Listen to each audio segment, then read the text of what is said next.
Quand on pense animaux de compagnie inhabituels, on imagine des reptiles ou des animaux exotiques, mais pas des insectes. Pourtant, un Japonais affirme avoir pour animal de compagnie l'insecte le plus agressif au monde, le mortel frelon géant japonais. Ces formidables créatures mesurent environ 5 cm de long et volent à une vitesse pouvant atteindre 40 km/h. Elles sont connues pour leur dard puissant. Au Japon, tous les étés, ces frelons tuent une quarantaine de personnes.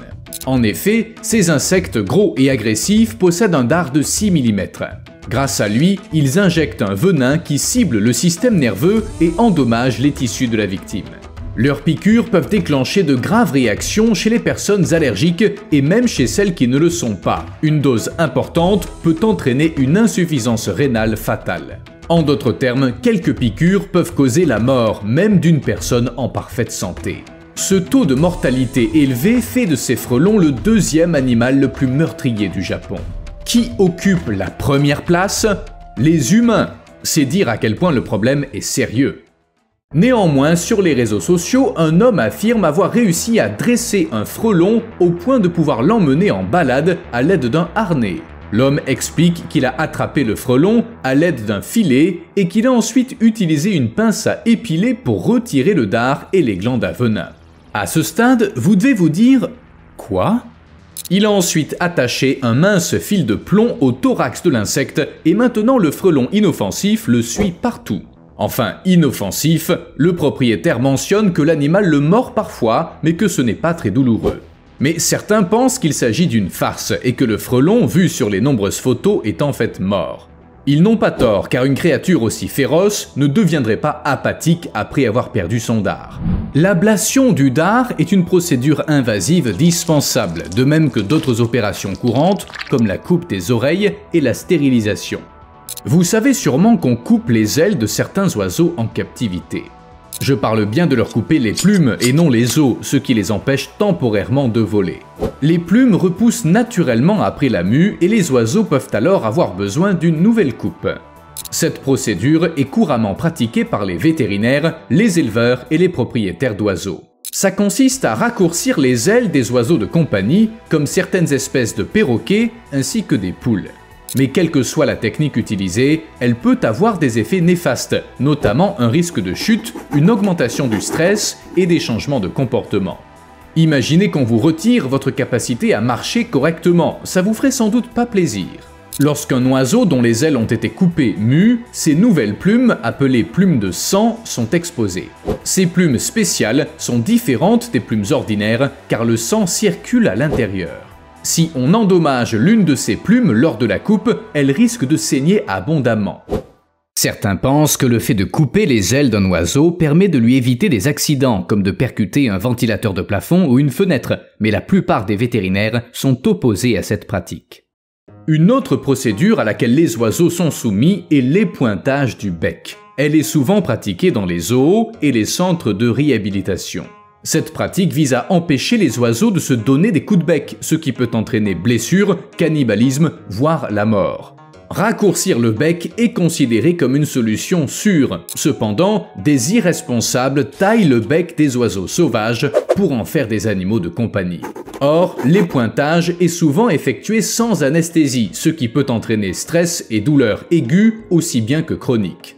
Lorsque les récepteurs sensoriels du bec d'un oiseau sont endommagés, il en résulte une perte de sensibilité et des difficultés à effectuer des tâches simples, ce qui affecte l'alimentation et autres activités quotidiennes. Sans compter que des tumeurs nerveuses, appelées névromes, peuvent se développer, ce qui provoque à nouveau des douleurs chroniques. L'épointage est chose courante dans l'industrie avicole, où on le pratique sur les poules pondeuses et les dindes, et parfois sur les cailles et les canards. En général, on raccourcit le bec des oiseaux de façon permanente lorsqu'ils sont très jeunes. L'objectif est de minimiser le risque que les oiseaux se blessent les uns les autres ou qu'ils blessent les humains. Notez que malgré cet argument, cette pratique est illégale dans de nombreux pays. Il en va tout autrement pour les nycticèbes. On leur arrache souvent les dents pour les rendre plus dociles. Spoiler, ça ne marche pas du tout.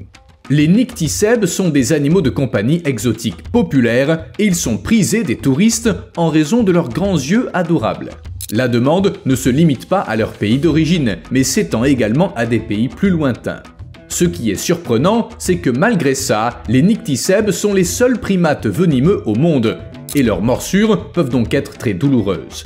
Heureusement, ils n'utilisent pas leur venin comme les serpents. Ils ont des glandes à venin dans le creux de leurs bras et en cas de danger, ils lèchent ces glandes pour enduire leurs dents de venin. Malheureusement, les marchands d'animaux exotiques arrachent ou coupent souvent leurs dents, une procédure très douloureuse qui se fait sans anesthésie. Ça prive ces animaux de leur seul moyen de défense, afin d'en faire des ours en peluche vivants. Voici à quoi ressemblent des nycticèbes édentés. Si on ignore quelles épreuves ces pauvres bêtes ont endurées, on peut trouver ça adorable, mais personnellement, ces photos me donnent la chair de poule. On retire souvent les dents des nycticèbes qui sont élevés comme animaux de compagnie. On fait subir la même chose aux animaux qui sont utilisés illégalement comme accessoires sur les photos afin de rassurer les clients qui payent pour prendre des selfies avec eux. Le pire, c'est que la douloureuse procédure d'extraction des dents entraîne souvent une perte de sang importante, des infections et même la mort des nycticèbes. Et les animaux édentés qui survivent ne peuvent plus retourner à l'état sauvage et vivre par leurs propres moyens. Mais les nycticèbes sont pas les seuls à souffrir de ce genre de pratique. L'ablation des dents des capucins est chose courante. Ça se fait pour plusieurs raisons. Tout d'abord, car ces singes peuvent finir par mordiller leurs propres dents, ce qui peut être nocif. En outre, leurs dents peuvent être la cause d'infections, c'est pourquoi la plupart des propriétaires choisissent de les faire enlever. Mais cette procédure a une autre raison d'être. Parfois, les capucins peuvent devenir agressifs et mordre leurs propriétaires, même s'ils se comportaient normalement auparavant. Ces morsures sont douloureuses et très désagréables. De plus, les singes peuvent être porteurs de maladies graves comme la rage et l'hépatite B. On leur enlève donc les dents pour rendre la vie de leurs propriétaires plus sûre. La question, c'est pourquoi choisir un animal sauvage comme animal de compagnie, surtout lorsque ça exige un tel sacrifice. Dans de tels cas, c'est toujours les animaux qui souffrent.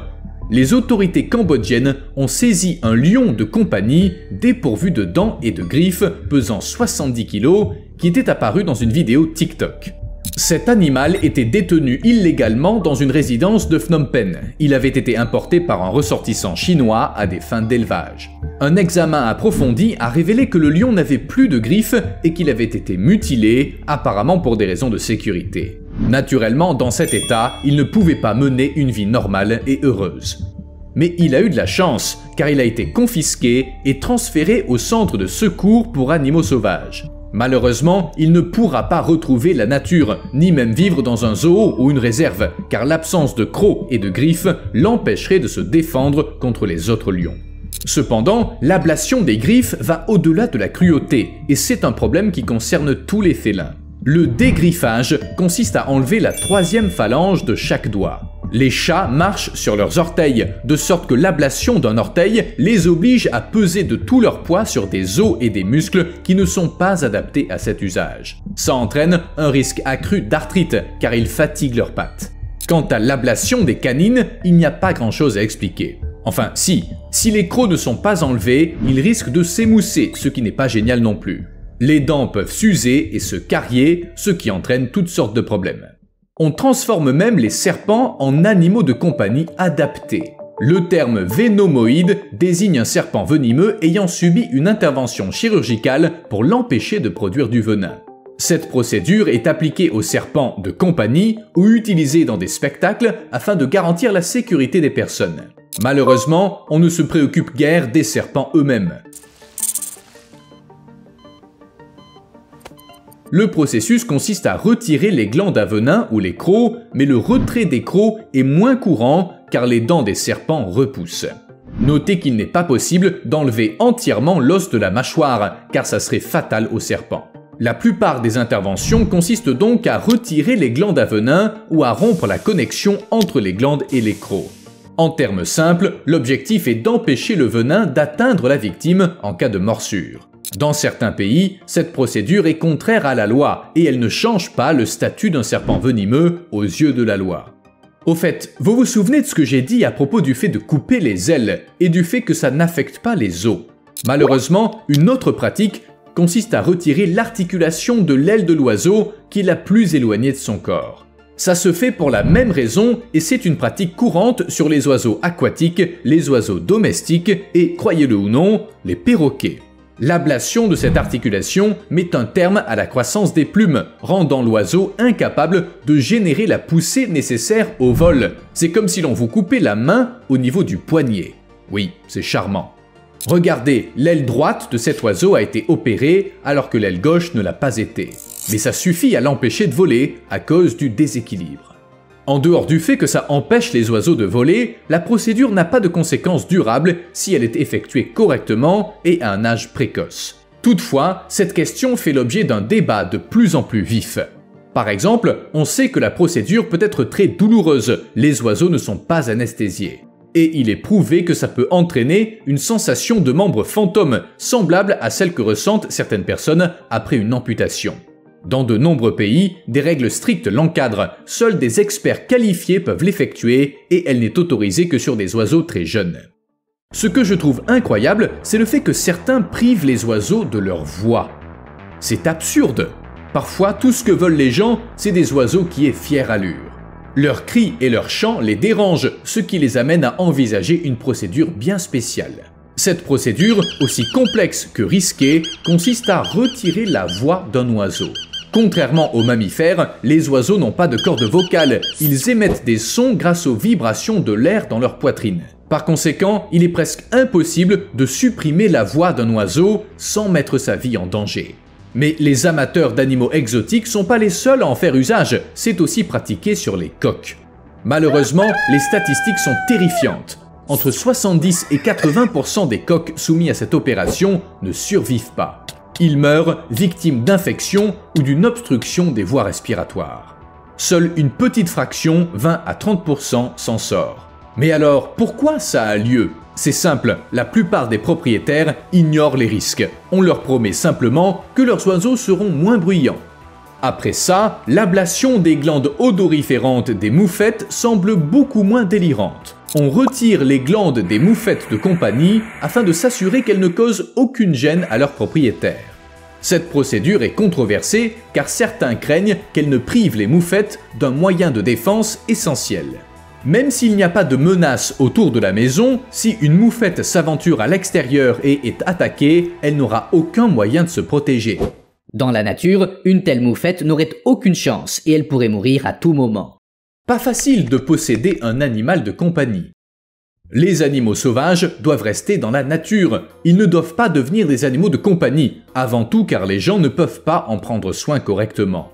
Selon une étude de l'Association des vétérinaires britanniques, plus de la moitié des animaux de compagnie exotiques sont dans ce cas. 9 vétérinaires sur 10 ont relevé des conditions de vie inadaptées et 85% des pratiques alimentaires inappropriées.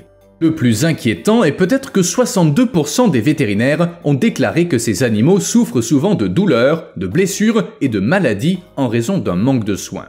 Et on parle même pas d'animaux exigeants comme des lions ou des singes, mais de minuscules bestioles comme des serpents et des geckos. Être responsable de ces reptiles. Récemment en Floride, les éleveurs de reptiles ont été obligés de munir leurs animaux d'une puce électronique, comme ça se fait pour les chiens et les chats dans le monde entier. Avoir des lézards comme animaux de compagnie n'est pas pour autant une bonne idée, étant donné leur nature intrinsèquement sauvage. Néanmoins, cette puce ne nuit pas aux reptiles et elle permet de retrouver l'animal en cas de disparition. On peut voir ça comme une façon de responsabiliser les propriétaires. Toujours sauvage. Je l'ai dit et répété, et on dispose désormais de données scientifiques pour le confirmer. De nombreuses personnes ont un animal de compagnie, qu'il s'agisse d'un chien, d'un chat ou même d'une vache. Ces animaux font mieux face au stress que leurs congénères sauvages, comme les loups, les lions ou les buffles.